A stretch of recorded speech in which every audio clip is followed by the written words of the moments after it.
हम लोकसभा के रण में आए हैं हाथरस जिले में। जो हाथरस लोकसभा की सीट है उसमें जानेंगे आज की क्या कहना है पब्लिक का, क्या जनता जो है किसको वोट करेगी, जनता का क्या मानना है, किसको जिताना है, पार्टी को जिताना है या प्रत्याशी को जिताना है। आप देख सकते हैं हम बागला कॉलेज पर मौजूद हैं। ये जो है आप देख सकते हैं सेठ फूलचंद बागला पीजी कॉलेज हाथरस का। ये हाथरस का बड़ा पुराना और फेमस कॉलेज है।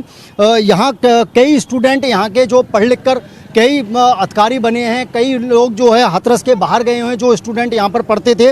कुछ लोग हमारे साथ में मौजूद हैं। आप लोग सब हाथरस के ही रहने वाले हैं। सर ये बताइए कि किसकी हवा चल रही है हाथरस की? यदि बात करें तो लोकसभा में पब्लिक किसको चुनेगी और किसकी हवा चल रही है? देखिए, हम हाथरस की बात करें तो जो हमारे जो हाथरस लोकसभा के जो युवा हैं वो चाहते हैं कि युवाओं को रोजगार मिले। और जो मेन बात है, जो सरकार किसानों की बात करे, अगर किसानों की बात करेगी तो जो हमारा जो वोट है वो उसी को जाएगा जो किसानों की बात करेगी। और किसानों की बात नहीं करती है तो अभी युवा है, अभी समय है, सोचेंगे। अभी ऐसा पूरा निर्णय नहीं लिया कि हमें किसको वोट करना है। ये बताइए सर कि पार्टी को या प्रत्याशी को वोट किसको जाएगा? वोट पहले तो पार्टी तो देखते ही हैं सारे लोग, लेकिन हमें जो देखना है, क्योंकि हमारा जो किसानों का भविष्य है वो प्रत्याशी जुड़ा हुआ है। क्योंकि प्रत्याशी अगर हमारा मजबूत होगा तो हमारी आवाज़ उठाने की लोकसभा में उसको ताकत मिलेगी और हमें ताकत मिलेगी। तो हम लोग मूल रूप से प्रत्याशी देखेंगे और प्रत्याशी हमारा दमदार होगा, अगर कुछ काम करने लायक होगा उस प्रत्याशी को ही हम वोट देंगे। जनता को कितना फायदा हुआ हाथरस की योजनाओं को लेकर? देखो, मैं बताना चाहूँगा गरीब लोगों को बहुत ज़्यादा फायदा हुए हैं। जैसे कि आयुष्मान कार्ड जो चलाया सरकार ने, बहुत अच्छा कदम उठाया है। इसी तरह मैं चाहूँगा कि किसानों के लिए भी कोई इस तरह के कदम उठाए जाएँ सरकार द्वारा, जिससे किसान खुशहाली आए किसानों के अंदर। बार किसको, पार्टी को वोट मिलेगा, प्रत्याशी को वोट मिलेगा? किसी को नहीं मिलेगा। क्यों? वो योगी जी की इसी बागला कॉलेज में सभा हुई थी, महिला सुरक्षा ये कहते हैं महिलाओं की। योगी जी के सामने महिला पिटाई थी, सिकंदरों की पीड़ित। क्या हुआ? कुछ नहीं हुआ। ठीक है, वो कहते हैं क्राइम खत्म हो गया, कुछ नहीं खत्म हुआ। विकास करा दिया। विकास उनके घर में पुत्र पैदा होगा, पुत्रों के नाम होते हैं। विकास का विकास हुआ कहाँ, ये तो बता दो हमें। मैं 1 जनवरी 2022 का पीड़ित हूँ। FIR दर्ज ADG साहब के आदेश से हुआ, ना मुझे बुलाया गया। इंस्पेक्टर साहब क्राइम ने, सतीश कुमार जी ने दूध की और पुत्र की कसम खाकर ये कहा था तुम्हें न्याय मिलेगा। उसके बाद ना तो बात करें लोकसभा चुनाव की तो लोकसभा चुनाव में पार्टी को वोट मिलेगा, प्रत्याशी को तो किसी पार्टी को तो मिलेगा। हम तो सपाए देंगे, बसपा या सपाए देंगे। क्यों देंगे? सुनो, सपा सरकार में अगर एक व्यक्ति लखनऊ पहुंच जाता तो उस जिले के कप्तान और SP नप जाते थे। इस सरकार में तो खुद ही बैठकर अपने आप ही आंखें लगा लेते हैं। वोट जो है वो जाएगा, प्रत्याशी को भी जाएगा, प्रत्याशी को भी देखती जनता और पार्टी को भी जाएगा। क्योंकि योगी जी जो है एक स्वच्छ छवि के आदमी हैं, बहुत ही अच्छे CM हैं और उन्होंने क्राइम को ख़त्म कर दिया है। कोई कुछ भी कहे, इससे पहले क्राइम इस तरह के होते थे, दिन दहाड़े मर्डर होते थे, कुछ नहीं होता था। आज मर्डर करने पर 100 बार सोचता है क्राइम में। जो कोई काम करता है, क्राइम करने की सोचता है तो क्राइम करने के लिए कांपता शरीर। पहले के समय में हाथरस में और अब में कितना बदलाव आया? देखिए, कहने को तो बदलाव कुछ नहीं है। जो भाजपा सरकार है वो बार बार कहती है कि विकास कर रही है, सरकार विकास कर रही है। मुझे तो नहीं लगता कहीं विकास हाथरस जिले में हो रहा है। कहीं जाए कि एक सादाबाद बस स्टैंड देखा जाए और हमारा सिकंदरा बस स्टैंड देखा जाए। मैं तकरीबन 10 साल से देख रहा हूँ कि जाते हैं जहाँ हमारे जो जिले के जनप्रतिनिधि बोलते हैं कि हमने प्रस्ताव दे दिया है। अब प्रस्ताव पता नहीं कहाँ देते हैं और यहाँ आकर न्यूज़पेपर में निकलवा देते हैं कि प्रस्ताव दे दिया, कुछ दिन में आपकी जो बस स्टैंड की जो क्या नाम है समस्या आती है वो खत्म हो जाएगी। मुझे नहीं लगता कि समस्या यहाँ हाथरस जिले में खत्म हो रही है। और रही बात प्रत्याशियों की, ज़्यादातर हमारे यहाँ प्रत्याशी सब बाहर के उतार दिए जाते हैं। हो सकता है कि बाहर के प्रत्याशी मोटी रकम दे देते हो तो यहाँ पे जो हमारे जिले के प्रत्याशी है वो नहीं दे पाते, वो गरीब रहते हैं। तो मैं ये कहता हूं कि हमारे प्रत्याशी को क्यों नहीं यहाँ पर उतारती है कि हमारे यहाँ प्रत्याशी नहीं है, हमारे यहाँ कार्यकर्ता नहीं है। जितने भी चाहे सपा लो, बसपा लो या कांग्रेस, जो भी प्रत्याशी है सब बाहर के उतार दिए जाते हैं। और एक आधी जो प्रत्याशी है जो, ऐसा क्यों है, बाहर के प्रत्याशी क्यों उतारे? देखो, मुझे लगता है कि ये मोटी मोटी रकम दे देते हैं, जिनको उतार देते हैं। हमारे यहाँ के प्रत्याशी को लगता है कि पैसा नहीं होगा, इसलिए इनकी ऊपर साठगांठ हो जाती है। यहाँ के प्रत्याशी कुछ है नहीं है तो यहाँ के प्रत्याशी को उतारता ही नहीं है कोई। हाथरस की आदि लोकल बात करें, क्या समस्या हैं और क्या मतलब अब तक जनप्रतिनिधियों ने किया? जैसा कि अभी सभी लोग कह रहे हैं, यहाँ का दुर्भाग्य तो यही है कि यहाँ पैराशूट वाले प्रत्याशी आते हैं। वो आते हैं, बस चुनाव में दिखेंगे, उसके बाद चुनाव जीतने के बाद या तो दिल्ली रहते हैं या फिर अलीगढ़ रहेंगे यहाँ पर हमारे 2009 में यहाँ लोकसभा में हमारे सारका सिंह बघेल सांसद हुई थी, उसके बाद वो आगरा रहती थी और दिल्ली रहती थी। यहाँ हमारे क्षेत्र के लोगों ने सांसद देखा ही नहीं है, विकास को जानते ही नहीं है। न कोई मेडिकल कॉलेज है, न कोई इंजीनियरिंग कॉलेज है। यहाँ के लोगों को बाहर जाने के लिए, इलाज के लिए बाहर जाना पड़ता है। अगर कोई बड़ी कोई बीमारी हो जाती है तो हम लोग यहाँ दिल्ली NCR में जाना पड़ता है। हम लोगों को रास्ते में जाते हुए बहुत सारी ट्रेजेडी हो जाती है। तो ये दुर्भाग्य है हमारे यहाँ, क्योंकि प्रत्याशी जो आते हैं वो पैराशूट प्रत्याशी आते हैं। यहाँ विकास का नाम भले ही लेते हो, लेकिन अभी तक यहाँ देखने को विकास नाम का कोई भी कार्य नहीं हुआ है। ऐसा है जो बाहर के प्रत्याशी आते हैं चले जाते हैं, ताला घर में लगा रहते हैं, आदमी आ रहे हैं देख। मैं लोकल का हूँ जगह में आते बहुत साल से मैं देख रहा हूँ कि बाहर के दे दिए, किसी को जब पैसा ले लेते होंगे, कुछ को चक्कर होगा ले लेते होंगे पैसे, इसलिए कोई काम नहीं हो रहा है यहाँ पे। इसलिए हम खुद परेशान हैं। हम जामे तो जहाँ किसी विधायक को जामे तो ताला लग रहा है भाई साहब, सांसद को जहाँ और वो है ही नहीं, ऐसा है। और कोई काम नहीं हो रहा अब तो, कोई काम नहीं हो रहा मतलब। और जो योजनाएं हैं सरकार की वो मिल रही है कि नहीं? राशन जो मिल रहा है सरकार की योजना से करना क्या है? हमें तो मेहनत काम चाहिए, मेहनत चाहिए भैया। मैं हम करने चाहिए हमको कोई अनाज बनानी चाहिए। 5 किलो अनाज से क्या होगा बताइए? अब नौकरी बेरोजगारी बहुत है, आदमी भूखा मर रहा है, सब है बेचारे, क्या करेंगे? अब वो प्रत्याशी और पार्टी के जो प्रत्याशी आपके पास में वोट मांगने आ रहे हैं, उनके लिए आपने क्या कहा या क्या आप कहोगे उनसे? भाई ये प्रत्याशी के पास आ रहे, वो हमारे पास आ रहे हैं, पर उनको वोट तो हमें देना पड़ेगा भाई। और सामने और कुछ है नहीं है भाई। क्या सोचकर वोट देंगे आप? वोट देंगे, अगली हमें करेंगे तो हम वोट देंगे ना, अगली बार सब काम खत्म कर देंगे। कोई को वोट नहीं देंगे हम। जा बार लास्ट बार देखते हम, अगली बार बिल्कुल खत्म वोट नहीं देंगे किसी को। ये हाथरस की फेमस हन्नो लाला की रबड़ी की दुकान है। आप देख सकते हैं कि ये जो रबड़ी है काफ़ी फेमस है। जो लोग हैं, बाहर के भी लोग हैं, यहाँ के तो लोग आते ही हैं, लेकिन हाथरस के बाहर के भी जो लोग हैं वो काफ़ी संख्या में यहाँ पर रबड़ी लेने के लिए आते हैं। भाई साहब ये बताइए, सुबह से लेकर शाम तक यहाँ पर काफ़ी जो है ग्राहक आपके पास में आते हैं रबड़ी लेने के लिए, तो रबड़ी की मिठास के अलावा जो वोटों की मिठास है उसका क्या सीन रहेगा? आपकी बार मतदाताओं का क्या रुझान है? यहाँ तो सब बीजेपी का रुझान है, ज़्यादातर चर्चाएं बीजेपी की होती हैं यहाँ तो। पार्टी को वोट जाएगा या प्रत्याशी को वोट जाएगा? पार्टी को वोट जा रहा है, प्रत्याशी तो नहीं है इस लायक। हम जब आए हमने बात की, सबका कहना ये था कि जो प्रत्याशी जो जितने भी जीते हैं वो रहते ही नहीं है हाथरस में, वो सब बाहर रहते हैं। बिल्कुल सही बात है, बिल्कुल सारे प्रत्याशी, क्या सांसद क्या विधायक, कोई भी सही, यहाँ कोई नहीं रहता है, सब बाहर के लोग आते हैं और बाहर के ही को टिकट दी जाती है। पर जो भी वोट है मोदी जी के लिए वोट है। मतलब ये है कि जो भी वोट जाएगा वो मतलब जो व्यापारी वर्ग है वो सब मोदी जी के लिए वोट है। जिस तरह से मोदी जी के लिए ये बता रहे हैं कि मोदी जी के लिए वोट जाएगा, ये बताइए, आप लोग दुकानदार हैं, व्यापारी लोग हैं, आपका वोट यदि बात करें आपके वोट की तो किधर जाएगा आपका वोट? प्रत्याशी को या पार्टी को? पार्टी को जाएगा मोदी। क्यों ऐसा क्यों है? पार्टी अच्छे काम करा रही है, हमारी सुन रही है, व्यापारी वर्ग की सुन रही है, इसलिए जाएगी। अच्छा, यदि हाथरस की बात करें, अलीगढ़ से बिल्कुल जो भिड़ा हुआ जिला है, जनपद है हाथरस, एक समय था, एक दौर था हाथरस का, उस समय में और इस समय में कितना परिवर्तन? बहुत परिवर्तन है, बहुत काम हुए हैं, जो पहले नहीं हुए थे वो अब इस समय काम हो रहे हैं, बहुत परिवर्तन है। व्यापारियों की सुरक्षा की यदि बात करें, बहुत सुरक्षा है, कोई भी दिक्कत नहीं है, खूब आराम से चैन से खूब खुले में सांस ले रहे हैं। अच्छा, हाथरस की ये दिक्कत रही है कि जो भी प्रत्याशी जीता है वो रहा नहीं है हाथरस में, तो कुछ पब्लिक में नाराजगी भी है। हाँ, रहता नहीं है, पर काम सब होते हैं, ये चीज़ की नाराजगी है, पर काम सब हुए हैं। मतलब वोट किसको? बीजेपी को। कमियां हैं सरकार में ये कमियां आ गई, जब जिला नहीं बना था ये जिला हाथरस, उससे पहले काफ़ी इंडस्ट्री थी, 50 से ज़्यादा दाल मिल थे, बिजली मिल था जहाँ 10-15 हज़ार लेबर काम करती थी, और अब कोई ऐसी इंडस्ट्री है नहीं जहाँ इतनी लेबर काम करे। अगर ज़िले में अगर विकास होता तो बाहर नहीं जाते हमारे यहाँ के लोग काम करने के लिए, यहीं काम करते, पैसा यहीं रहता। रही बात विधायक और सांसदों की, तो सारे बाहर से ही आते हैं और बाहर ही चले जाते हैं, जीता और अपना सब बाहर। विधायक हैं वो भी आगरा की हैं, सांसद हैं वो भी अलीगढ़ के हैं, चेयरमैन हैं वो भी यहाँ नहीं रहती हैं फिलहाल अपने, और ना वो कोई काम करा रहे। जो पुराने जो चेयरमैन थे आशीष शर्मा, उन्होंने काम कराया, इन्होंने उनका काम हटाकर अपना लेवल लगा लिया। ना कोई यूनिवर्सिटी है यहाँ पर, एक जिला अस्पताल है उसमें भी ढंग की ना दवाइयाँ हैं, ना स्वास्थ्य सेवा ढंग की, डॉक्टर भी गिने हुए 6 हैं उसमें, केवल जिला अस्पताल में 20-25 डॉक्टर होने चाहिए, केवल 6। हाथरस को हींग की सिटी भी कहा जाता है। हींग आप देख सकते हैं, ये हम हींग की एक दुकान पे है, यहाँ इतनी वैरायटी हींग की लगी हुई हैं, कई तरीके की हींग है। इनसे बात करते हैं। सर ये बताइए कि ये जो हींग की दुकान है आपकी, हींग कितने तरीके की है आपके पास?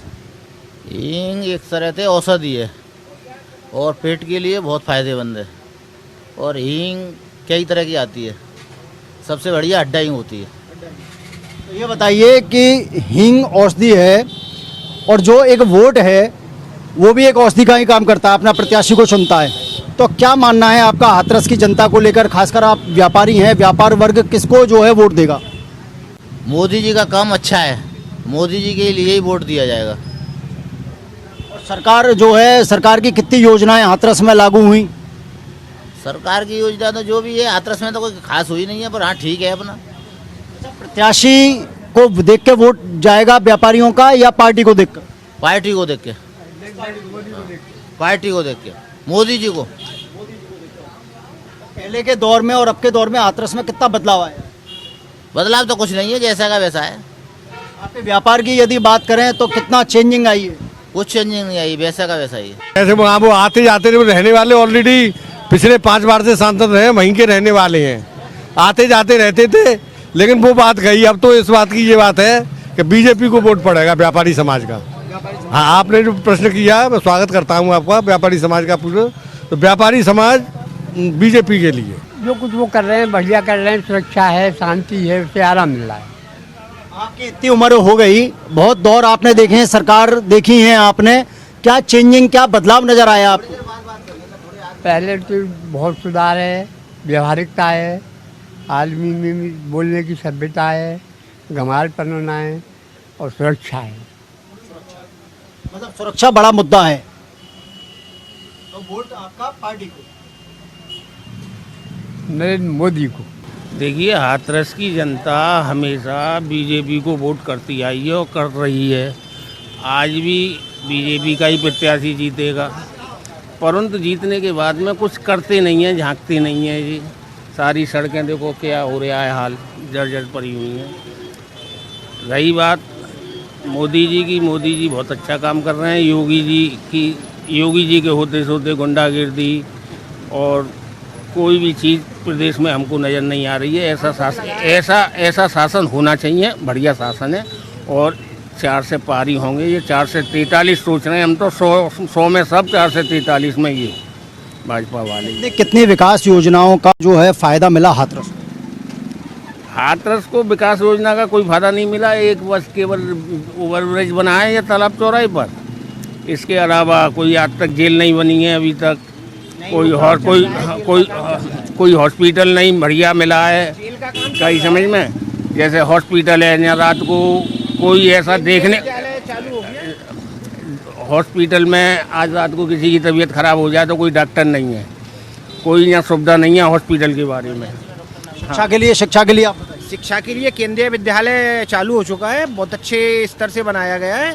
और ये जो कह रहे हैं कि डॉक्टर नहीं है, इमरजेंसी चाहिए, आप एनी 2400 घंटे किसी भी समय जाइए, डॉक्टर मिलते हैं। ऐसा नहीं है, यहाँ पे योगी और मोदी जी की जो योजनाएं हैं वो काफ़ी पूर्ण रूप से लागू हो रही हैं। और मैं बोलता हूँ सामान्य नहीं, बहुत उच्च स्तर से लागू हो रही हैं और सारे कार्य बहुत अच्छे हो रहे हैं। जी, सुरक्षा बहुत अच्छी है। इस वक्त हम ये बता सकते हैं इससे ज़्यादा सुरक्षा कभी नहीं थी, कभी भी नहीं थी। कि आप लेके आइए, हमारे पास आइए, 10 ग्राम सोना लेने आइए, तो आपको ऐसा नहीं है कि अपने साथ एक बंदा और लेके आना होगा। आप तुरंत अकेला आएगा बंदा, लेके चला जाएगा। पहले आदमी डर के पैसा लाता था, छुपा के लाता था, अब ऐसा कुछ भी नहीं है। अब आदमी स्वतंत्र है और निर्भीक है। हाथरस जिला तो छोटा है लेकिन काम कई होते हैं हाथरस में, जैसे कि हमने आपको अभी दिखाया कि हींग का एक बड़ा कारोबार हाथरस में होता है। ये एक छोटा आइटम है जो तैयार हो रहा है, आप देख सकते हैं कि ये बताइए क्या बना रहे हैं आप? ये छटाई हो रही है, ये छटाई हो रही है। और ये देखिए एक बड़ा आइटम मैं आपको दिखवाता हूँ, हाथ के द्वारा बनाया गया है। ये ही कलाकारी है, यही कारीगरी है। जो व्यापारी हैं यहाँ पर वो हमारे साथ में मौजूद हैं। सरकार की यदि बात करें तो अब की बार जो चुनाव हो रहा है वो वोट व्यापारियों का पार्टी को जाएगा, प्रत्याशियों को जाएगा। क्या सोचकर व्यापारी वोट देगा? हमारा सोचना ये है कि हमारा जो प्रत्याशी है एक तो वो बढ़िया होना चाहिए, और सरकार हमको क्या दे रही, सरकार तो हमको कुछ भी नहीं दे रही है। जो भी है हमको अपने ही जो है स्तर से अरेंज करना पड़ता है। न तो सरकार हमको कोई एड देती है और ना ही सरकार हमारे लिए कुछ जैसे काम हम करते हैं तो उसके लिए हमको कुछ जैसे टूल किट हो या कुछ भी मुहैया नहीं कराती हैं। सारा अपना खुद का अरेंजमेंट होता है। सरकार से हम चाहते हैं कि हमारे उत्थान के लिए कुछ हमको जैसे लोन है या मतलब कुछ जो भी सरकार अपनी योजनाएं चलाती हैं उनके अंतर्गत हमको कुछ ना कुछ दिया जाए। ये बताइए कि आप भी यहाँ पर हैं, यहाँ से ही हैं, जो वोट जाएगा वो क्या सोचकर आप वोट देंगे? देखो वोट तो यहाँ पर जाएगा सारा बीजेपी को ही, लेकिन चूँकि सामने कोई है ही नहीं और प्रत्याशी बाहर के हों चाहे यहाँ के, अब वोट तो देना वही है क्योंकि मोदी जी की शक्ल का वोट है। मोदी जी की शक्ल का वोट है। एक समय था पिछली सरकारों का और अब सरकार में, कितना बदलाव महसूस करते हैं? बदलाव तो महसूस है, दिख रहा है, विकास भी दिख रहा है, मगर कैंडिडेट जो हो वो ऐसा हो जो पब्लिक की सुने समझे। यहाँ की सीवेज व्यवस्था, पानी की व्यवस्था और सड़क की व्यवस्था, इनका ध्यान करे और वोट तो बीजेपी को ही मिलेगा क्योंकि कैंडिडेट और कोई उनकी स्पर्धा में है ही नहीं। वोट बीजेपी को ही मिलेगा क्योंकि कहते हैं हाथरस जो है बीजेपी का गढ़ रहा है। सर ये बताइए कि आप भी यहीं से ही हैं, पुराना जो है काम है, आप क्या सोचकर आप वोट देंगे? वोट अच्छी सरकार हो पहली चीज़। दूसरा जो कैंडिडेट होना चाहिए वो आम जनमानस के बीच में रहना चाहिए कि ये नहीं कि जीतने के बाद वो उनके दर्शन के लिए जनता परेशान हो, ऐसा नहीं हो। यदि लोकल प्रत्याशी होते तो और सुंदर बात होती क्योंकि कोई भी यदि समस्या आएगी तो हम उनसे अपनी बात तो कह सकती हैं, या तो वो स्थायी रूप से हाथरस में ही रहे। अब चूँकि कैंडिडेट ऐसा है, पार्टी ऐसी है कि वहीं देना है वोट, दूसरा कोई कैंडिडेट इतनी मजबूती से नहीं। लेकिन एक और है, व्यापारी के बारे में आप कहना चाहते हैं तो देखिएगा, व्यापारी अपनी जिस दिन से व्यापार करता है उसी दिन से कुछ ना कुछ टैक्स के रूप में गवर्नमेंट को देता है। जब 60 साल के बाद सरकारी एम्प्लॉय या नेताजी जो भी विधायक एमएलए एमपी बनते हैं वो एक बार बनने के बाद उनको वो मिलता है, क्या नाम, नहीं पेंशन जो मिलती है। क्या व्यापारी के लिए ये पेंशन योजना नहीं लागू हो सकती? जबकि वो देखिएगा इनकम टैक्स से भी देता है, गवर्नमेंट को ही तो मदद कर रहा है, वो चाहे जीएसटी से कमा के तो देता है, गवर्नमेंट को ही दे रहा है ना। वृद्धावस्था पेंशन तो गवर्नमेंट देती है, तो हमें तो कोई मिल नहीं रही है, हमारा तो नंबर ही नहीं आ रहा है कहीं जगह। हम चाहते हैं लेकिन चक्कर लगाने के बाद जो गवर्नमेंट के जितने भी कार्यालय हैं वो तो या तो अधिकारी नहीं मिलता है, अधिकारी मिलता है तो वो कहते हैं कल लाएं। शुरू से एक दौर देखा है आपने, कई हैंडीक्राफ्ट का काम है, कई सरकारें आपने देखी, पिछली सरकारों में और सरकार में कुछ बदलाव नजर आया? बदलाव तो है, इस सरकार में बदलाव तो है, इसमें कोई दो राय नहीं है। पहले व्यापारी लुटता था, व्यापारी जो है ठगा सा महसूस करता था, डरता था, अब सरकार में ऐसा है? वो तो नहीं है, ये तो बहुत अच्छी बात है, ये मोदी जी का बहुत अच्छा काम है, गुड गवर्नेंस जैसे कहती हैं वो, ये अच्छा रहा है। आप बताइए कि जो वोट जाएगा वो क्या सोचकर आप वोट देंगे? सर मोदी जी ने देश को बहुत आगे बढ़ाया, सारी दुनिया में देश का नाम किया है, तो बीजेपी को ही वोट जाएगा। युवा जो है अब की बार कहाँ जा रहा है और किसको वोट दे रहा है? युवा ऑफिशियली बात है कि राम मंदिर को देखते हुए और जो एक लहर चल रही है राम मंदिर की उसको देखते हुए तो भाजपा के लिए ही जाना निश्चित है। तो हाथरस की यदि बात करें तो हमने देखा है, कईयों से बात की तो उनका कहना ये था कि प्रत्याशी जो है वो यहाँ के रहने वाले नहीं हैं, बाहर चले जाते हैं। कितना इम्पैक्ट इसका पड़ेगा इस पर? नहीं, ऐसा नहीं है, लोकसभा क्षेत्र के अंदर ही रहते हैं वो। इगलास क्षेत्र अपने विधानसभा है जो यहाँ पे एक लोकसभा क्षेत्र के अंदर 5 विधानसभाएं आती हैं जिसमें हाथरस, सिकंदराऊ, सादाबाद, इगलास और छर्रा। तो इगलास क्षेत्र के वो रहने वाले हैं, पुराना उनका पूर्वज का भी गाँव रहा है, खैर लेकिन वो इगलास क्षेत्र में रहते हैं तो वो विधानसभा के अंदर हैं, लोकसभा के अंदर हैं, तो इसीलिए वो यहाँ के प्रत्याशी बन सकते हैं, ऐसा नहीं है। और जो भी अब बाहर से बहुत सारे, मोदी जी अब बनारस चुनाव लड़ने गए तो वहाँ उन्होंने विकास नहीं कराया, वहाँ पे भी विकास कराया। ऐसे बहुत सारे प्रत्याशी होते हैं, इसमें कोई दो राय नहीं है और उनका बहुत अच्छा नेचर है, ठीक है प्रत्याशी। अब आगे जीतने के बाद देखते हैं क्या करते हैं। कितना विकास हुआ है हाथरस का? हाँ, यहाँ पे भी पूर्व में पहले जितना भी आप देखेंगे, ये चौराहे हैं, रामलीला ग्राउंड है, राम जी का मंदिर बना हुआ है यहाँ, ऐसे प्रत्येक चौराहे सजे हुए हैं और उस हिसाब से देखा जाए तो यहाँ पिछले 5 सालों में अचूक परिवर्तन हुए हैं। इसको वोट दोगे आप? मोदी जी को। मोदी जी को? मोदी जी को सब लोग। मोदी जी को। बीजेपी। मोदी जी को क्यों? बढ़िया काम कर रहे हैं वो, ईमानदार बढ़िया इंसान है, बढ़िया। और लोग देश के लिए समझ में नहीं आ रहा तो वो बात अलग है सर, नहीं तो काम तो बढ़िया है ना। आपका क्या काम है यहाँ पर? कपड़े का काम है। कपड़े का काम है। हाँ जी। मतलब व्यापारी हो आप? हाँ जी, हाँ जी, कपड़े का है। कपड़े का वोट जो जाएगा आपका मोदी जी को जाएगा। मोदी का ही पे जाएगा। मोदी। और राज्य सरकार से कितना संतुष्ट है? सब कुछ है, आनंद है और बहुत बड़े आए हैं सर, कुछ तो बड़े हैं उनके। आप बताइए कि जो है हाथरस की जनता अब की बार क्या मन बनाकर बैठी? अगर पिछले 35 सालों का रिकॉर्ड उठा के देखें, लगातार भाजपा सरकार है और सांसद लगातार भाजपा के रहे हैं। पिछली बार 3.5 लाख वोटों से जीते थे, इस बार 5.5 लाख वोटों से जीतेंगे। लेकिन सांसद बन जाते हैं, जनता का कहना ये बन तो जाते हैं लेकिन फिर चले जाते हैं हाथरस से। अगर खाली सांसद जी की बात करी जाए, सांसद बनने के बाद में चले जाते हैं, लेकिन बाकी और विकासों की बात करी जाए तो विकास तो होते ही हैं, चाहे किसी के माध्यम से हो। सरकार पूरा अपना ध्यान दे रही है, सांसद कोई भी हो, कार्य पूरे चलते रहते हैं। जनता का कहना ये है, हाथरस की जनता का, कि ये जो गढ़ है ये बीजेपी का गढ़ है और बीजेपी जो है इसीलिए जीतती आई है इसमें। सर ये बताइए कि आपका क्या मानना है, जो वोट देंगे क्या सोचकर वोट देंगे आप?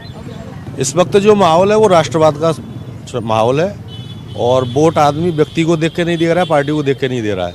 देश की जो उन्नति है, देश की जो स्थिति विश्व के अंदर बनी है, उसको और आगे बढ़ाना चाहता है। लोगों को लगता है कि हम भारत के अंदर पहले भी रहते थे, अब भी रह रहे हैं, लेकिन विश्व में क्या भारत की जो स्थिति है वो आज से पहले कभी नहीं रही है। तो लोग राष्ट्रवाद के नाम पे वोट कर रहे हैं, किसी पार्टी किसी व्यक्ति को वोट नहीं कर रहे हैं। ये देखा आपने हाथरस की जनता का क्या कहना है कि राष्ट्रवाद को लेकर जो है वो वोट किया जा रहा है, किसी पार्टी और प्रत्याशी को वोट नहीं किया जा रहा है। हाथरस से न्यूज़ 1 इंडिया के लिए आशीष चतुर्वेदी की रिपोर्ट।